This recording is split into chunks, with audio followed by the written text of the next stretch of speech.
Hello everyone. তো সত্যি কথা বলতে আজ সকাল থেকে না কোনো কন্টেন্ট খুঁজে পাচ্ছিলাম না যে কী বিষয়ে ভিডিও বানাবো। তা গ্যালারি ঘাঁটতে ঘাঁটতে দেখলাম অ্যাক্সিস মল গেছিলাম বেশ কিছুদিন আগে, তখন এসেছিলো দিদিভাইরা। তো দিদিভাইদের সাথে করে নিয়ে গেছিলাম অ্যাক্সিস মল। তো সেই ভিডিওটা আছে, ভাবলাম এটাই ছেড়ে দিই, এটাই কাজে লাগাই। তো অ্যাক্সিস মলে প্রথমে ঢুকতেই আমার চোখে গেল জুডিও। আমরা জুডিওতে ঢুকলাম, অবশ্য কিছু কেনাকাটি করিনি। এই ওয়েস্টার্ন ড্রেসগুলো দেখতে না আমার বেশ ভালো লাগে।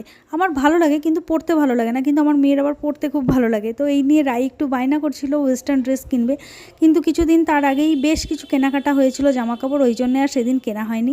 আমার কিন্তু ভালো লাগে এই ওভার সাইজের জিন্সগুলো, তো আমিও সেদিন আর কিনিনি, কিন্তু প্রাইসগুলো বেশ রিজনেবল ছিল। তো আমরা অ্যাক্সিস মল থেকে বেরিয়ে খেলাম একটু চা। কেসি দাস বলে একটা চায়ের দোকান ছিল, যেখানে চায়ের দাম ছিল 25 টাকা আর কফির দাম ছিল 35 টাকা। তো আমরা আর কফি খাইনি, আমরা খেয়েছিলাম চা, কারণ আমরা একটু চা লাভার। তো যাই হোক, একটা চায়ের দাম 25 টাকা নেওয়াতে 4টে চায়ের দাম 125 টাকা নিয়েছিল। তো চাটা একটু না ট্যালট্যালে ছিল, আমার ঠিক ট্যালট্যালে চা পোষায় না, একটু গাঢ় চা না হলে পোষায় না। আর ওদের আবার দোতলা সিস্টেমে ছিল, দোকানটা ছোট হলে কী হবে, বেশ সাজানো গোছানো।